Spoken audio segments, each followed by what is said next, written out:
Assalamualaikum warahmatullahi wabarakatuh. Innal hamdalillah nahmaduhu wa nasta'inuhu wa nastaghfiruh wa na'udzu billahi min syururi anfusina wa min sayyiati a'malina.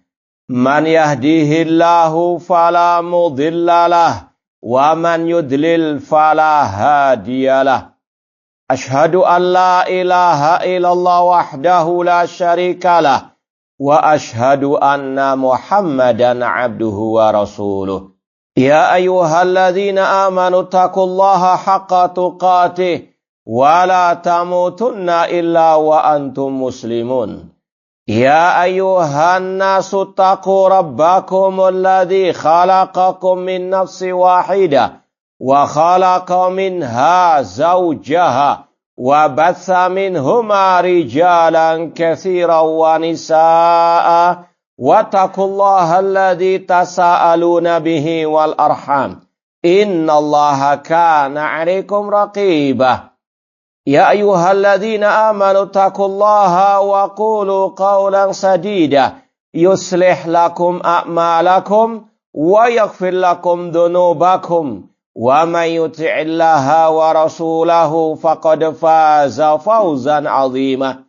Amma ba'd, fa inna asdaqal hadits kitabullah wa khairal hadi Muhammadin sallallahu alaihi wasallam wa syarrul umuri muhdatsatuha wa kullu muhdatsatin bid'ah wa kullu bid'atin dhalalah wa kullu dhalalatin finnar. Ma'asal muslimin ikhwani fillah wa akhwati, bapak-bapak, ibu-ibu, saudara-saudari rahmani wa rahmakumullah. Alhamdulillah, segala puji bagi Allah Subhanahu wa taala yang mempertemukan kita kembali dalam kajian ringkasan kitab Sahih Bukhari dalam kitab atau bab al-iman.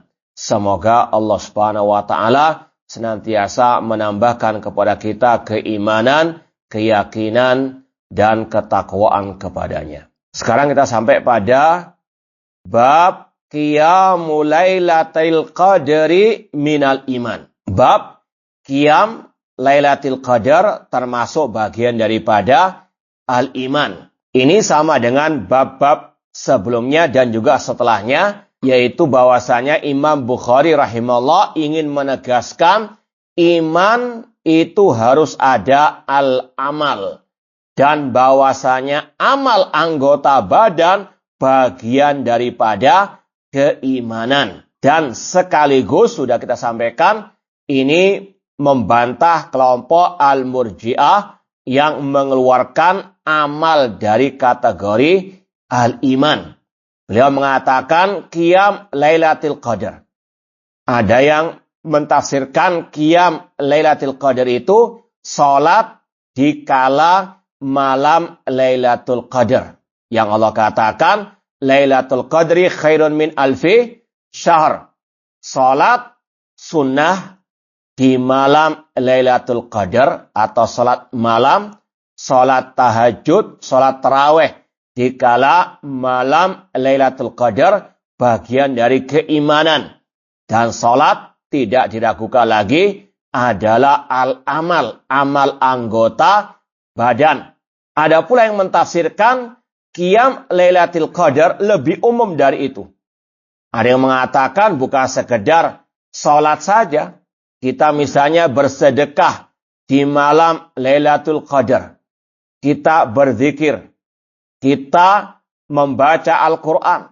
Itu bagian daripada qiyam lailatul qadar. Yang keutamaannya kata Rasul dari Abi Hurairah radhiyallahu anhu, qala Rasul sallallahu Rasul SAW bersabda, man yakum lailatal qadri imanan wahtisaban ghufira lahu ma taqaddama min dambih. Barang siapa yang berdiri, yaitu beramal soleh di malam Lailatul Qadar dengan didasari oleh iman, kata sebagian ulama, yaitu beriman kepada Allah. Atau ada yang mengatakan mengimani pahala dari Allah. Dan ia mengharapkan pahala dari Allah, diampuni dosanya yang telah lalu. Semoga Allah mengampuni semua dosa kita. Dalam hadis ini sudah disampaikan inti pembahasannya, di antara bagian dari iman yaitu beramal dengan anggota badan. Di antaranya salat sunnah, di antaranya salat qiyam lailati al-qadar. Tentunya sudah kita lewati pada waktu Ramadan yang lalu pembahasan masalah ini, bahwa 10 hari terakhir di bulan Ramadan merupakan malam-malam yang paling mulia. Pahala amal dilipat gandakan, sebagaimana kata Allah tadi, khairun min alfi syahr, lebih baik daripada 1000 bulan. Namun syaratnya kata Rasul imanan, harus ada iman kepada Allah, alias at-tauhid. Allah berfirman, wa may yakfur bil iman faqad habita amalu wa huwa fil akhirati minal khasirin. Barang siapa yang mengkufuri keimanan, batal semua amal ibadahnya. Walau asyraku la habita anhum ma kanu ya'malun. Seandainya mereka berbuat syirik, gugur semua amal ibadah mereka. Ya, syirik versi bahasa Al-Quran, bukan syirik versi bahasa Indonesia. Iri dengki bukan. Barang siapa yang berbuat syirik kepada Allah, yaitu menyekutukan Allah dalam ibadah, maka gugur semua amal ibadahnya. Ini hanya mengharapkan pahala dari Allah. Maka keutamaannya diampuni dosanya yang telah lalu. Kemudian ada 2 bab lagi setelah ini yang mirip dengan ini. Kita langsung baca langsung ya. Nanti akan ada satu yang kita lompati. Yaitu bab tatawu'ul qiyami Ramadan.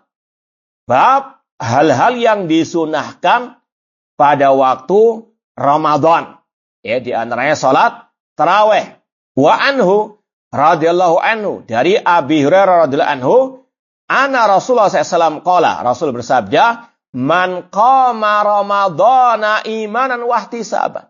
Barang siapa yang berdiri di kala bulan suci Ramadan. Sebagian sudah kita sampaikan tadi menafsirkan ini lebih dikhususkan salat tarawih di bulan Ramadan. Ada pula yang mengatakan lebih dari itu, hadisnya umum. Man qama, yang berdiri, maksudnya beramal soleh, apapun amal soleh itu.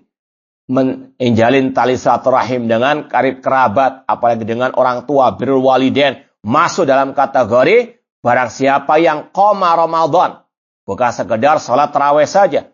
Namun lebih dari itu, amal soleh apa saja masuk dalam kategori barang siapa yang berdiri beramal soleh di kala Ramadan, dengan diiringi oleh iman kepada Allah, dan diiringi oleh ikhlas mengharapkan pahala dari Allah, ghufira lahu ma taqaddama min dambi, diampuni dosanya yang telah lalu. Inti pembahasannya sama, bahwasanya amal anggota badan bagian daripada al-iman. Ini menjelaskan kesesatan kelompok Murji'ah yang tidak mengakui amal bagian daripada al-iman. Ya, dan faedah yang berikutnya tadi, semua amal tidak akan diterima tanpa tauhid dan tanpa al-ikhlas karena Allah Subhanahu wa taala. Dan ini menjadi bahan introspeksi bagi kita semuanya. Ibadah kita tidak akan diterima kecuali dengan al-ikhlas. Maka butuh terus introspeksi. Apakah sholat kita, amal ibadah kita, zikir, membaca Al-Quran dan yang lainnya, ikhlas ataukah tidak? Apalagi hati itu bukan di tangan kita. Kata Rasul, sesungguhnya hati semua anak manusia, hati anak Adam, di antara 2 jemari, di antara jemari-jemari Allah, dialah yang membolak-balikkan sesuai dengan kehendaknya. Kadang ikhlas, kadang tidak, kadang separuh, kadang seperempat ikhlasnya. Maka butuh terus diingatkan, ikhlas dan ikhlas. Karena tidak ada artinya amal tanpa al-ikhlas, bahkan menjadi bumerang atas kita. Bahkan Rasul dalam Sunan Tirmidzi, Rasul bersabda, barang siapa yang belajar ilmu agama, yang seharusnya dia niatkan untuk menggapai wajah Allah, namun kalau dia belajar ilmu agama, hanya untuk mendapatkan bagian dari urusan dunia, dia tidak akan mencium bau surga. Ancamannya berat. Ya, dalam apa? Thalabul ilmi, belajar agama. Kalau sudah tidak ikhlas, bahaya. Ancamannya, kalau dikatakan sebagaimana para ulama, mirip dengan teroris. Ya, teroris yang ngebom, membunuh orang kafir mu'ahad, turis asing misalnya dibunuh, itu ancamannya mirip. Apa itu sabda Rasul? Man qatala mu'ahadan lam yarah raihatal jannah. Barang siapa membunuh orang kafir mu'ahad, dia tidak akan mencium bau surga. Nah, ini bayangkan ancamannya sama. Yang membunuh orang kafir tanpa hak, ancamannya tidak mencium bau surga. Yang belajar ilmu agama tidak ikhlas karena Allah, maka ancamannya juga tidak mencium bau surga. Maka ya ma'asal muslimin ikhwani fillah wa akhwati rahimani wa rahmakumullah, harus terus diingat hadis innamal a'malu binniyat. Amal tergantung kepada niatnya. Makanya Imam Bukhari di awal kitab ini, meskipun kita enggak melewatinya karena kita langsung lompat ke bab masalah al-iman. Hadis pertama dalam Sahih Bukhari, hadis innamal a'malu binniyat. Kenapa beliau mencantumkan hadis tersebut di awal kitab Sahih Bukhari? Kata para ulama, untuk memberikan warning, peringatan kepada kita sebelum jauh melangkah dalam belajar ilmu agama, koreksi niat. Namun bukan hanya di awal saja, sampai kapanpun terus koreksi niat, terus ingat masalah innamal a'malu binniyat. Makanya Sufyan Ats-Tsauri, seorang salaf yang hidup di abad kedua Hijriah, beliau mengatakan ma'alashtu syai'an asyadda alayya min niyati. Tidak ada yang lebih berat untuk aku obati dalam diriku selain masalah niatku. Karena terus berbolak-balik. Kadang ikhlas, kadang tidak. Semoga Allah menjadikan semua amal kita ikhlas karenanya. Kemudian bab berikutnya mirip dengan tadi. Bab saumi Ramadan ihtisaban minallah. Bab puasa Ramadan mengharapkan pahala dari Allah, bagian dari keimanan. Ini faedahnya ketika Ramadan, insya Allah sudah kita ingat hadis itu semuanya dalam Sahih Bukhari. Ini salah satu manfaat kita belajar seperti ini meskipun ringkas-ringkasan. Namun insya Allah kita tahu hadis-hadis ini dalam Sahih Al-Bukhari. Rasul mengatakan, man shoma Ramadana imanan wahtisaban, ghufira lahu ma taqaddama min dambi. Barang siapa puasa Ramadan didasari oleh keimanan kepada Allah dan mengharapkan pahala dari Allah, diampuni dosanya yang telah lalu. 3 bab ini dengan 3 hadis ini sama intinya, amalan bagian dari keimanan. Dan ini sekaligus memotivasi orang yang mengaku beriman untuk fastabiqul khairat, berlomba-lomba dalam kebaikan. Karena iman tidak akan bisa bertambah tanpa al-amal. Kemudian ini sekaligus bantahan kepada tadi kelompok Murji'ah yang mengeluarkan amalan dari al-iman. Sekali lagi kalau Ahlus Sunnah mengatakan iman harus terdiri dari keyakinan dalam hati, ucapan di lisan, dan perbuatan anggota badan. Bisa bertambah dengan ketaatan dan bisa berkurang dengan kemaksiatan. Kita lanjut hadis yang kita lewati tadi. Hadis bab al-jihad minal iman. Berjihad bagian daripada keimanan. Intinya sama, jihad adalah amal anggota badan. Dan beliau menegaskan amalan anggota badan ini yang berupa jihad bagian daripada keimanan. Dan Imam Bukhari memang demikian. Beliau istilahnya dengan kepandaiannya menyebut bab-bab yang sangat banyak sekali dengan beraneka ragam. Hadis-hadisnya bermacam-macam retorika beliau, tapi dengan satu tujuan. Amal bagian daripada al-iman. Demikian pula kita di suatu kajian juga mempelajari ringkasan kitab Tauhid di akhir kitab Sahih Bukhari. Itu juga sama. Beliau dengan berbagai macam babnya memaksudkan satu tujuan, yaitu Al-Quran adalah kalamullah, bukan makhluk. Tapi banyak bab-babnya dengan berbagai macam redaksi hadisnya. Kata para ulama, itulah kepandaian Imam Al-Bukhari. Makanya kata para ulama, fiqhul Bukhari fi tabwibihi. Fikihnya Imam Bukhari, artinya pemahaman beliau, ilmunya beliau itu terdapat pada bab-babnya. Ya, karena itu adalah bab yang merupakan kesimpulan dari Imam Bukhari dari hadis-hadis yang beliau bawakan tersebut. Di antaranya di sini al-jihad minal iman. Jihad merupakan bagian daripada keimanan. Kita baca dulu hadisnya. Wa anhu radhiyallahu anhu, dari Abi Hurairah radhiyallahu anhu, anin Nabi sallallahu alaihi wasallam qala, dari Nabi SAW beliau bersabda, intadaballahu azza wa jalla liman kharaja fi sabilihi la yukhriju illa imanun bi wa tasdiqun bi rusuli an urji'ahu bima nala min ajrin aw ghanimatin aw udkhilahu al jannata. Allah menjamin bagi yang keluar di jalannya, yaitu untuk berjihad, untuk berperang di jalannya, tidaklah yang mengeluarkannya kecuali keimanan kepadaku, kata Allah, dan membenarkan para rasul-rasulku, kecuali aku akan memberikan kepadanya dari pahala atau ghanimah, harta rampasan perang, atau aku masukkan dia ke dalam surga. Inti pembahasannya yaitu tadi bahwasanya jihad sama dengan puasa, sama dengan sholat yang merupakan amal anggota badan, bagian daripada keimanan. Namun tadi jihad tidak ada artinya tanpa iman kepada Allah, tanpa iman kepada para rasul-rasulnya. Dan harus niatnya ikhlas li'ila kalimatillah.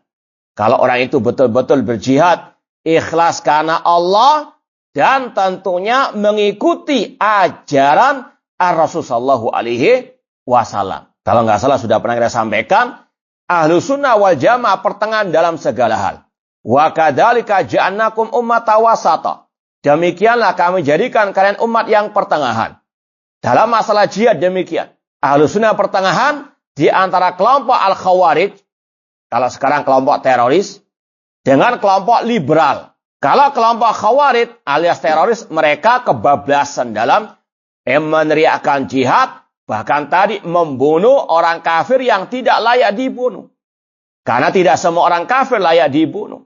Terutama tadi mu'ahad, orang kafir yang masuk ke negeri kaum muslimin dengan perjanjian damai dari pemerintah kaum muslimin. Maka kalau yang membunuhnya ancamannya tidak mencium bau surga. Sekali lagi, orang kafir tidak semuanya dibolehkan dibunuh. Bahkan jangankan dibunuh, dizalimi saja tidak boleh. Yang boleh dibunuh cuma satu saja. Kafir al-harbi. Yaitu yang ikut di medan peperangan. Memerangi kaum muslimin. Baru itu yang boleh dibunuh. Ada namanya kafir zimmi. Yang tinggal bermukim di negeri kaum muslimin. Yang kedua, orang kafir mu'ahad tadi. Orang kafir yang tinggal di negeri kafir, masuk ke negeri kaum muslimin dengan perjanjian damai. Dan perjanjian damai kalau sekarang ini dengan adanya visa itu. Kemudian yang ketiga, kafir al-musta'min. Yaitu orang kafir yang tinggal di negeri kafir, yang negeri mereka memerangi kaum muslimin. Kalau mereka masuk dengan jaminan keamanan dari pemerintah kaum muslimin, atau dari individu kaum muslimin, haram dibunuh. Yang berhak dibunuh cuma satu saja. Dari 4 kafir tadi. Mu'ahad, zimmi, musta'min, al-harbi. Hanya kafir harbi saja yang boleh dibunuh. Kelompok khawarij, kelompok teroris, terutama di zaman ini, mereka apa? Kebiak-uyah, semua orang kafir, non-muslim layak dibunuh. Na'udzubillahi min dzalik.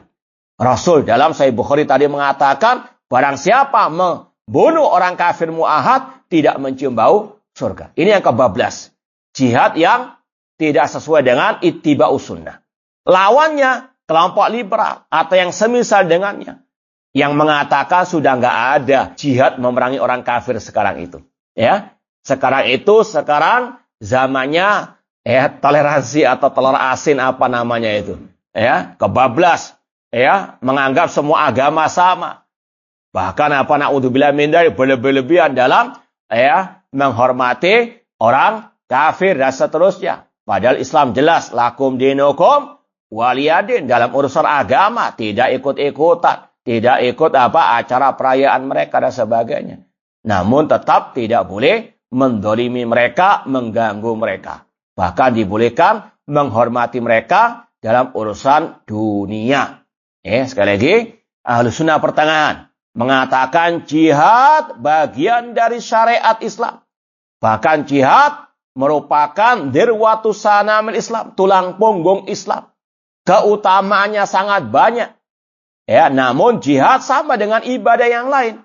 Harus ikhlas dan harus mengikuti tuntunan Rasulullah SAW. Contoh, ketika Rasul di kota Mekah, dalam keadaan lemah, tidak punya kekuatan. Meskipun para sahabat beliau ada yang dibantai, beliau bersabar. Beliau tetap memerintahkan kaum muslimin agar tidak melawan dengan senjata. Karena kalau melawan dengan senjata di kala lemah, fatal akibatnya. Bisa dihabisi kaum muslimin. Meskipun bukan berarti santai-santai, bukan berarti tidak ada. Usaha ada. Namun sesuai dengan perintah Allah. Wajahidhum bihi jihadan kabira. Berjihadlah melawan mereka, orang musyrikin. Dengannya, kata Abdullah bin Abbas, bil Quran. Yaitu dengan mempelajari Al-Quran, dengan mendakwahkan manusia kepada Al-Quran. Makanya Imam Ibnu Qayyim rahimahullah mengatakan jihad ada 4. Jihadun nafsi. Dengan belajar ilmu agama, mengamalkannya, mendakwakannya, bersabar. Kemudian jihad melawan syaitan, yaitu dengan ilmu dan kesabaran. Kemudian jihad melawan orang kafir dan munafikin, dengan hati, dengan ucapan, dengan senjata kalau memang mampu, kemudian dengan harta. Kemudian jihad melawan pelaku kebid'ahan, kezaliman, dengan tangan kalau punya kemampuan atau kekuasaan, dengan lisan atau dengan hati. Jihad macamnya banyak. Intinya sebagaimana kata Al-Imam Bukhari, al-ilmu qoblal qawli wal amal. Ilmu sebelum berucap dan sebelum beramal. Al-Khalifah Umar bin Abdul Aziz berkata, man ahbadallah bighairi ilmin kana ma yufsidu aktsar mimma yuslih. Barang siapa yang beribadah kepada Allah, di antaranya berjihad tanpa ilmu, maka lebih banyak merusak daripada memperbaiki. Ahlussunnah mendasari semuanya dengan al-ilmu. Sebelum teriak-teriak jihad, harus belajar dulu. Bagaimana jihad yang syar'i sesuai dengan tuntunan Rasulullah SAW. Kemudian lanjutan hadisnya. Walaula an asyuqa ala ummati ma qa'atu khalfa sariyatin. Seandainya kata Rasul, aku tidak memberatkan atas umatku, aku tidak akan ketinggalan di belakang pasukan perangku. Maksudnya, Rasulullah SAW terkadang mengikuti jihad langsung, beliau yang mengomandoi. Terkadang beliau mengutus pasukan tanpa beliau ikut. Ini kata para ulama dalam syarah hadis ini, karena kalau Rasul ikut terus, semua kaum muslimin juga akan ikut.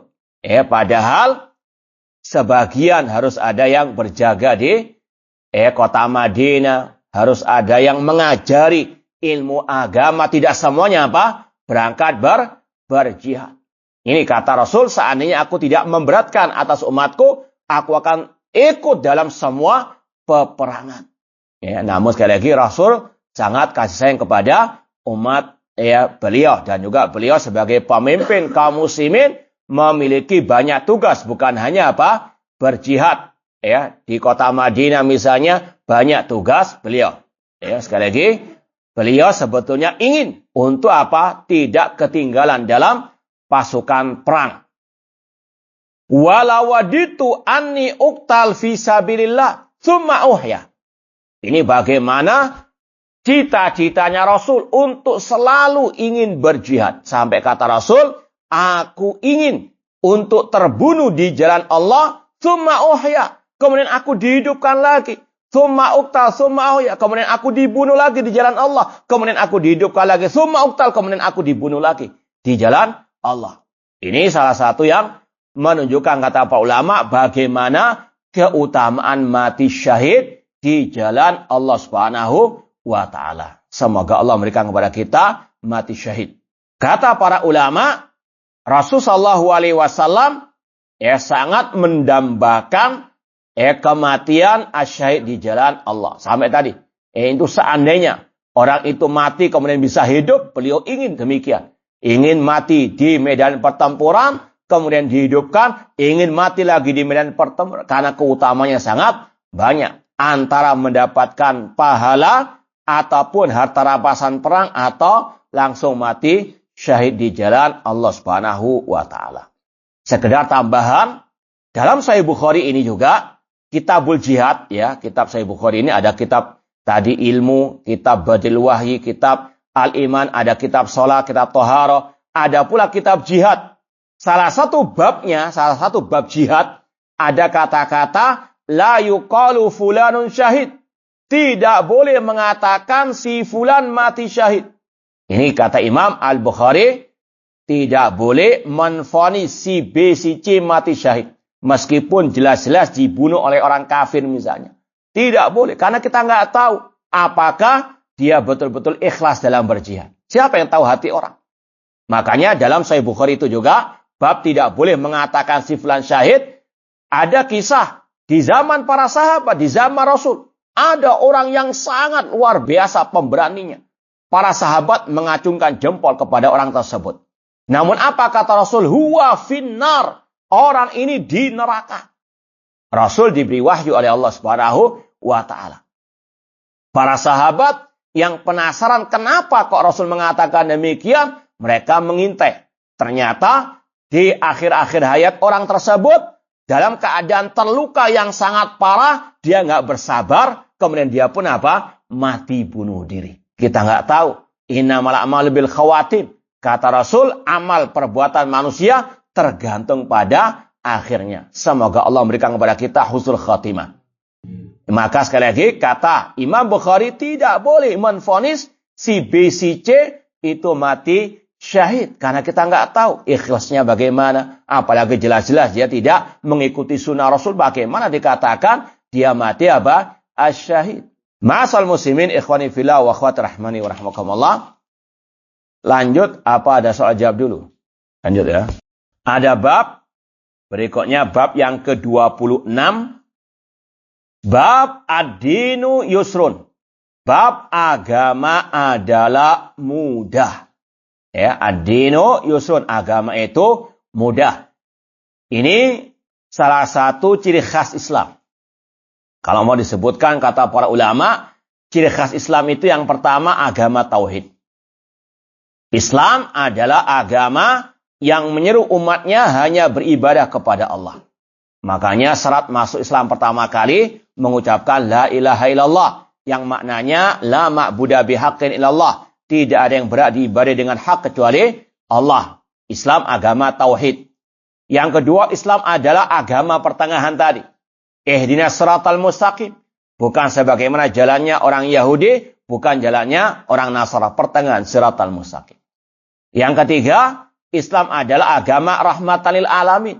Seperti tadi, orang kafir nggak semuanya boleh dibunuh. Yang hanya di medan pertempuran saja. Bahkan kepada binatang pun Islam sangat kasih sayang. Idza dzabhtu fa'asil dzibhata. Jika kalian menyembelih, sembelihlah binatang itu dengan cara yang baik. Islam rahmatan lil alamin. Cuma tadi jangan kebablas seperti kelompok liberal. Sampai apa? Ya, menyamakan semua agama. Sampai mengatakan orang kafir pun tidak boleh. Ya, nggak boleh mengatakan orang Nasara orang kafir. Loh, Al-Quran ada apa? Qul ya ayyuhal kafirun. Innal ladzina kafaru min ahlil kitab. Sesungguhnya orang kafir dari ahli kitab. Ini kebablas. Yaitu tadi. kebanyakan makan telur asin, kebanyakan toleransi, kebablas, naudzubillahi min dzalik. Islam pertengahan, menghormati sesuai dengan batasan-batasan syariat. Kemudian, Islam rahmatalil alamin bukan berarti mencampur adukkan antara Islam dengan agama yang lainnya. Kemudian di antara keistimewaan Islam, ciri khas Islam, yaitu ini, agama yang mudah. Allah berfirman, la yukallifullahu nafsan illa wus'aha. Allah tidak membebani suatu jiwa kecuali dengan kemampuannya. Seperti yang sudah kita pelajari pada waktu puasa Ramadan. Orang yang di bulan suci Ramadan dalam keadaan musafir, dalam keadaan sakit, tidak wajib puasa. Meskipun harus mengganti di hari-hari yang lainnya. Orang hamil, menyusui tidak wajib puasa. Karena apa? Itu bisa memberatkannya. Allah tidak membebani suatu jiwa kecuali dengan kemampuannya. Kalau memang nggak punya harta untuk haji, jangan maksa. Utang-utang jual rumah, nanti pulang-pulang haji nggak punya rumah. Misalnya, jangan memaksakan diri. Demikian pula salat. Rasul mengatakan, sholli qa'iman fa ilam tastati fa qa'idan. Salatlah dengan berdiri, kalau nggak bisa dengan duduk. Agama Islam mudah. Cuma mudah itu sesuai dengan syariat agama. Jangan ketika disuruh, bang, mas salat. Agama kan mudah, nggak usah terlalu ekstrim-ekstrim. Biasa sajalah Islam itu. Ini bukan ad-din yusrun, ini hawa nafsu. Ini malas, namun pakai dalil agama mudah. Bukan begitu. Perempuan disuruh berjilbab misalnya, mengatakan yang penting hatinya berjilbab. Ini agama Murji'ah tadi. Atau mengatakan agama mudah, yang penting muslim sudah, nggak usah so'alim, naudzubillahi min dzalik. Allah mengatakan udkhulu fi silmi kafa, masuklah ke dalam Islam secara totalitas. Ambil masalah akidahnya, ibadahnya, akhlaknya, muamalah dan seterusnya. Ini perintah dari Allah. Dan itu konsekuensi kita mengucapkan asyhadu alla ilaha illallah wa asyhadu anna Muhammadan Rasulullah. Islam secara zatnya itu mudah. Namun bukan berarti diremehkan, bukan berarti mudah sesuai dengan hawa nafsu sakarepe udeli dewe, tidak. Namun Islam sesuai dengan qala Allah wa qala Rasul. Namun itu yang sangat mudah sekali. Ad-dinu yusrun. Dan kata para ulama, kenapa Imam Bukhari membawakan bab ini setelah bab-bab tadi, masalah qiyam Ramadan, qiyam Lailatul Qadar, setelah pembahasan masalah jihad, masalah amalan-amalan yang lain yang sudah kita pelajari di awal kitab ini. Kata para ulama, Imam Bukhari mencantumkan bab ini untuk menjelaskan kepada kaum muslimin bahwasanya amalan-amalan tersebut itu sesuaikan dengan kemampuan. Seperti tadi jihad, kelompok teroris, kenapa mereka kebablas? Karena tadi mereka ini semangat berjihad. Mereka sangat amat luar biasa yakin dengan keutamaan pahala-pahala berjihad di jalan Allah, berperang. Cuma mereka tidak memahami agama itu mudah. Jangan memaksakan diri. Kalau memang belum ada kemampuan, jangan memaksa. Nanti akibatnya fatal. Bukan mati syahid, namun mati sangit. Contoh tadi, Rasul SAW. Manusia yang paling pemberani, para sahabat, manusia yang paling pemberani. Mereka siap jihad di kota Mekah. Namun karena memang belum ada kemampuan. Dan dalam Islam ada pertimbangan. Mana yang lebih banyak kemaslahatannya atau kerusakannya. Kalau tetap nekat jihad pada waktu itu habis kaum muslimin. Maka ada tadi agama muda. Kalau belum mampu jangan memaksakan diri. Orang misalnya tadi berhaji, belum ada kuota untuknya, nekat cari jalan pintas, cari jalan yang ilegal sampai di perbatasan kota Makkah dipulangkan, dideportasi. Ini karena apa? Tidak memahami agama itu mudah. Kalau memang belum mampu, belum waktunya, jangan memaksa. Contoh misalnya lagi semangat jam 10 sholat zuhur. Boleh tak? Belum waktunya. Meskipun apa? Innamal a'malu binniyat. Iya, semangat, niatnya ikhlas, tapi belum apa? Waktunya. Harus ittiba kepada sunnah Rasul sallallahu alaihi wasallam. Enggak cukup dengan semangat saja. Harus memahami Islam itu dengan ittiba, mengikuti ajaran Rasul sallallahu alaihi wasallam. Kita baca hadisnya. Wa anhu radhiyallahu anhu, dari Abi Hurairah radhiyallahu anhu juga, anna Nabiyya sallallahu alaihi wasallam qala, bahwasanya Nabi SAW bersabda, inna dina yusrun, sesungguhnya agama itu mudah. Sebagaimana juga dalam ayat surat Al-Baqarah tentang puasa, faman kana minkum maridun aw ala safarin fa iddatum min ayamin ukhar yuridullahu bikumul yusra wala yuridu bikumul usra. Barang siapa di antara kalian yang sakit atau musafir, maka tidak wajib puasa pada Ramadan, namun mengganti pada waktu yang lainnya. Allah menghendaki kemudahan bagi kalian, tidak menghendaki kesulitan. Ma ja'alallahu fid dini min haraj. Allah tidak menjadikan dalam agama ini keberatan. Namun sekali lagi, ini harus disesuaikan dengan syariat Allah, bukan sesuai dengan hawa nafsu kita. Kemudian kata Rasul SAW, walan yushadad dina ahadun illa ghalabahu. Tidaklah seseorang itu ekstrim, berlebih-lebihan dalam mengamalkan agama kecuali dia akan dikalahkan. Di sini kata-kata yushad itu terlalu ekstrim dalam artian berlebih-lebihan di luar batas kemampuannya atau di luar batasan syariat. Contoh yang di luar batasan syariat, seperti orang sudah cukup sholat wajib 5 waktu sehari semalam. Namun karena semangatnya kan saya ini baru tobat. Saya mau pensiun 60 tahun baru sholat 5 waktu. Saya mau ngejar ketinggalan sehari 10 kali. Boleh tidak? Kan niatnya ikhlas. Untuk apa? Menutupi kekurangan yang dulu. Haram, tidak boleh. Tidak akan diterima oleh Allah Subhanahu wa ta'ala. Man amila amalan laisa alaihi amruna fahuwa raddun. Barang siapa beramal suatu amal ibadah tidak sesuai dengan ajaran kami, maka tertolak. Ini kata Rasul. Atau orang itu memaksakan diri di luar batas kemampuannya, meskipun itu amalan sunnah. Misalnya mulai jam 12 bangun sholat tahajud sampai pagi. Mungkin awal-awalnya semangat. Seminggu baru terasa jam 4 ketiduran, bangun jam 7. Sholat subuh apa? Dijamak sama duha. Ini. Terus demikian. Kalau dilakukan melampaui kemampuannya, ini akan apa? Menjadikannya naudzubillah min dzalik. Awalnya semangat karena sudah kecapean, akhirnya malah futur. Makanya dalam Islam itu lebih baik sedikit namun continue daripada banyak nanti putus di tengah jalan. Ini sekali lagi sesuai dengan kemampuan. Kalau kita misalnya mampunya semalam itu hanya mungkin 3 rakaat witir saja, cukup sudah daripada langsung tadi jam 12 sampai Kalau mungkin bisa 11 rakaat, alhamdulillah continue. Meskipun tidak sampai tadi jam 12 sampai jam jam 4. Masuk kantor tidur jam 7 sampai jam 12.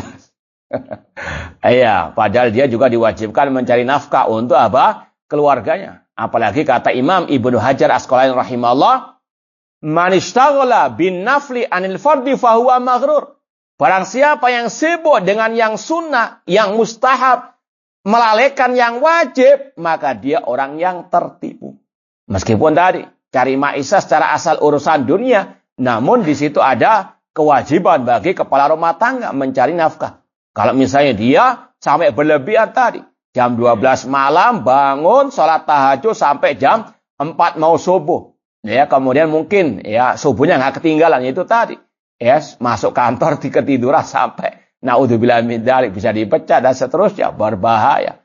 Ini kalau orang itu ekstrim tidak melihat kemampuannya, faqad ghalabahu, akan dikalahkan oleh agama itu sendiri. Makanya Rasul ketika ada seseorang datang kepada beliau, mengatakan, aku akan sholat malam terus, tidak tidur sama sekali. Yang kedua mengatakan aku akan puasa terus, tidak mau berbuka puasa. Yang ketiga mengatakan aku tidak mau menikahi perempuan untuk fokus ibadah. Apakah Rasul menyetujui membenarkan? Tidak. Bahkan Rasul marahi mereka. Ini akhsyakum lillah. Aku adalah orang yang paling takut kepada Allah. Walakinnani usolli wa arkud. Namun aku salat malam, aku juga tidur malam. Asum wa uftir, aku puasa, aku juga berbuka puasa. Wa atazawwajun nisa, aku juga menikahi perempuan-perempuan. Man raghiba an sunnati falaysa minni. Barang siapa yang tidak suka dengan sunnahku, maka dia bukan dari golongan. Bahkan dulu ada kisah sahabat Rasul Abu Darda yang sangat luar biasa fokus ibadah sampai tidak mengurusi anak dan istrinya. Maka kata Rasul, ati kulladzi haqqin haqqahu. Berikanlah hak setiap orang haknya masing-masing. Kalau Anda sholat, ya jangan lupakan hak siapa? Anak dan istri Anda. Itu utama tadi masalah ibadah-ibadah sunnah, jangan sampai menyelewengkan kita dari kewajiban. Kemudian kata Rasul, fasaddidu wa qaribu. Saddidu itu luruskanlah langkahmu. Kalau bisa betul tepat sesuai dengan sunnah Rasul sallallahu alaihi wasallam. Kalau nggak bisa wa qaribu, dekatilah. Seperti tadi, Rasul setiap malam salat tahajud 11. Kalau bisa saddidu seperti Rasul 11 rakaat. Namun kalau nggak bisa qaribu, dekatilah.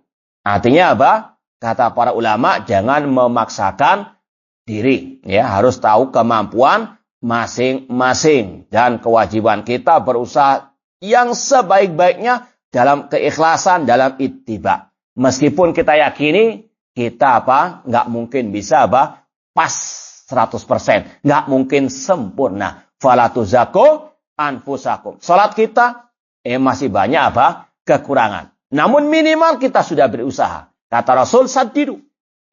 Luruskanlah terus. Wa qaribu, kalau tidak bisa lurus betul, qaribu, dekati yang lurus tersebut.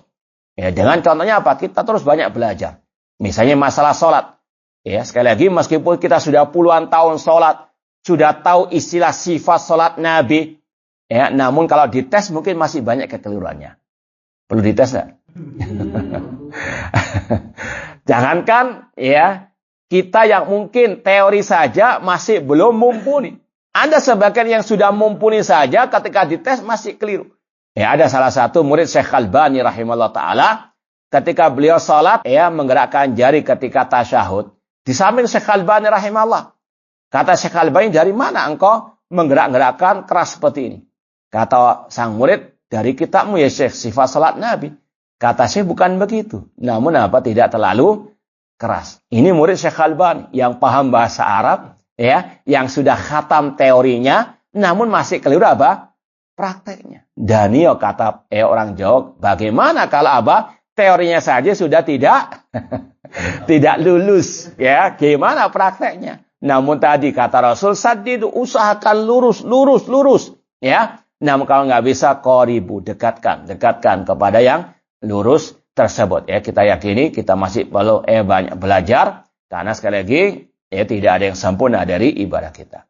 Kemudian kata Rasul SAW, wa abashiru, dan bergembiralah. Artinya, meskipun kita ada rasa kekhawatiran, ibadah kita nggak diterima karena kurang lurus tadi, kurang ittiba tadi, kurang ikhlas tadi.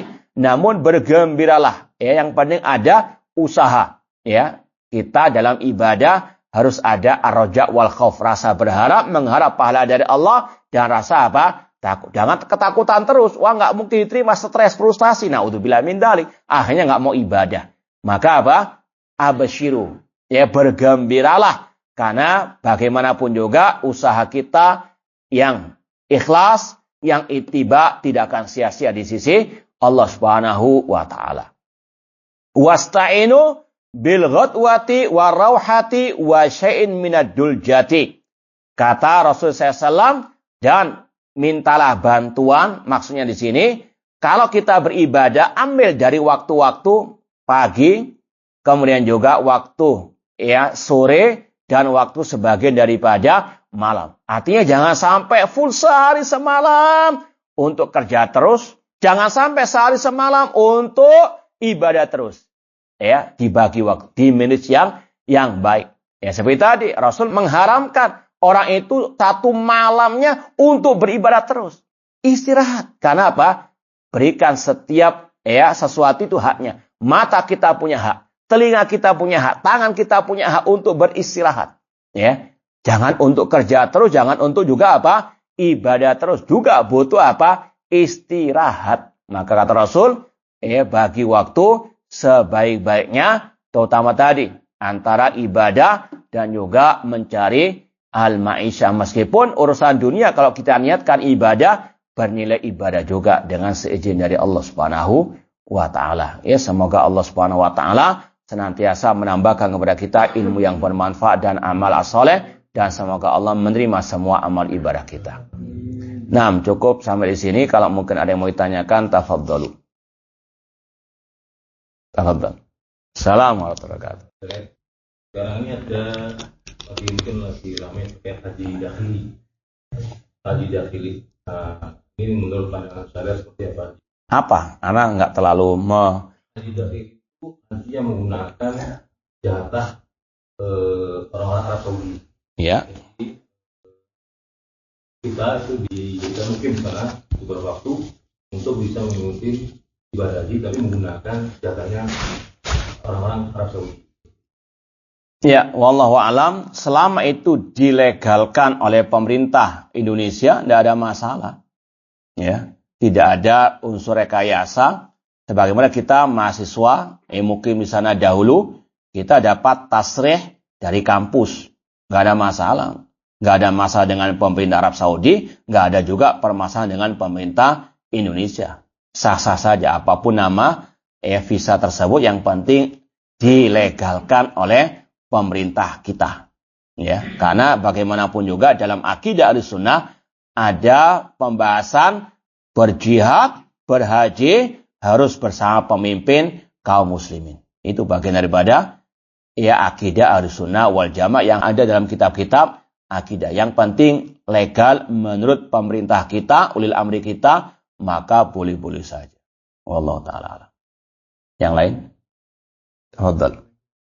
Assalamualaikum warahmatullahi wabarakatuh. Nah, kan kalau sekarang sudah tidak ada jihad perang kayak dulu gitu. Nah, Jihad di zaman sekarang. Contohnya seperti apa? Apakah dengan niatan, atau misalkan bekerja kita niatkan untuk berjihad fisabilillah atau? baik. Sebetulnya sudah kita sampaikan tadi dari ucapan Ibnu Qayyim rahimahullah taala. Bahwasanya jihad ada 4 tingkatan. Ada 4 macam. Yang pertama jihadun nafsi. Dan ini selalu ada sepanjang masa. Apa saja jihadun nafsi itu? Dengan belajar ilmu. Kita sekarang itu dalam keadaan apa? Berjihad. Di majelis ini kita sedang berjihad. Makanya sebenarnya jangan tidur sebetulnya.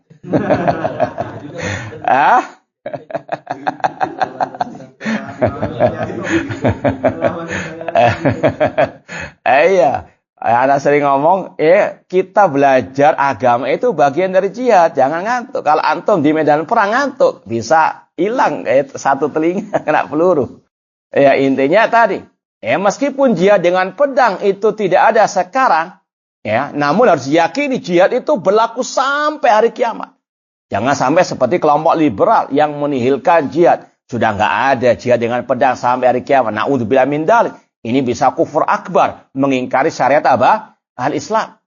Cuma memang sekarang ini karena kondisi kaum muslimin dalam keadaan lemah, maka tidak ada jihad. Sepanjang kaum muslimin lemah, tidak ada syariat jihad dengan senjata. Namun masih banyak jihad yang lain. Jihad dengan melawan diri sendiri, dengan belajar ilmu agama.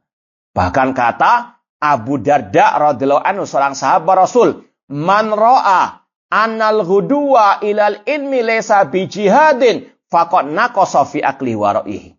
Barang siapa menganggap belajar ilmu agama bukan dari jihad, maka telah kurang akal dan kecerdasannya. Yang menganggap, kan ada sebagian kelompok mengatakan apa salafi atau yang mengikuti dakwah salafiyah itu nggak mau jihad. Kita katakan orang yang menganggap belajar ilmu agama bukan jihad, maka telah kurang akalnya. Atau mengatakan itu kalian tidak mau bergerak. Gimana kita nggak dikatakan bergerak? Dari rumah ke sini apa nggak bergerak kita? Maksud mereka bergerak di ngebom sana. Na'udzubillahi min dzalik. Kita mau yang sesuai dengan syariat Allah, dengan ilmu, al-amal, wa da'wah, wa sabar. Masih banyak bagian daripada jihad. Bahkan tadi, Rasul ketika di kota Mekah, tidak ada jihad dengan senjata. Padahal sebagai sahabat sudah ingin menghunuskan pedang. Namun disuruh bersabar oleh Rasul. Bahkan kata Rasul, walakinnakum tastajilun. Kalian tergesa-gesa. Padahal sudah banyak yang dibantai di kota Mekah. Disiksa oleh kaum musyrikin jahiliyah. Namun memang inilah fikih jihad. Kalau lemah, sabar. Tapi Allah mengatakan, wajahidhum bihi. Dalam surat Al-Furqan. Ayat ini sepakat ulama tafsir mengatakan ayat ini diturunkan sebelum Rasul berhijrah. Namun ada kata-kata jihad. Berjihadlah melawan mereka. Melawan kaum musyrikin. Dengannya bihi. Kata Abdullah bin Abbas, bil Quran. Berjihadlah dengan Al-Quran. Dengan membacanya, mentadaburi maknanya. Dengan kita mengamalkan isinya. Mendakwahkan manusia kepada Al-Quran. Masih banyak bentuk al-jihad. Dan intinya tujuannya nanti kepada jihad dengan senjata juga. Ketika kaum muslimin sudah mampu. Allah mengatakan wa a'iddu lahum mastata'tum min quwwah. Persiapkanlah dari kemampuan yang kalian miliki. Di antaranya kekuatan al-iman. Meskipun kapan wallahu a'lam. Yang penting kita sudah berusaha. Yaitu tadi berilmu, beramal, berdakwah, bersabar. Dan kata Ibnu Qayyim rahimahullah, kalau kaum muslimin belum bisa melewati 4 tahapan jihad nafsi ini, bagaimana mungkin dia akan bisa melawan orang kafir dalam medan pertempuran. Makanya dahulu Rasul menggembleng dulu para sahabat dengan al-iman wal amal, iman wal amal. Sampai Allah berikan kekuatan kepada mereka. Intan surullaha yang surkum. Wallahu ta'ala. Nah. Apakah ada tuntunan atau contoh dari Nabi ketika membaca surat Al-Ghasyiyah atau surat Al-Qari'ah itu di tengah sholat itu membaca doa? Wallahu ta'ala tidak pernah saya dengar. Nggak pernah Anda dengar riwayatnya. Wallahu a'lam.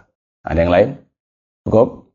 Baik, ini yang mungkin bisa kita sampaikan pada kesempatan yang berbahagia ini. Kurang lebihnya mohon maaf. Wa jazakumullahu khairan. Aqulu qouli hadza wa akhiru da'wana Alhamdulillahirabbil alamin. Wassalamualaikum warahmatullahi wabarakatuh.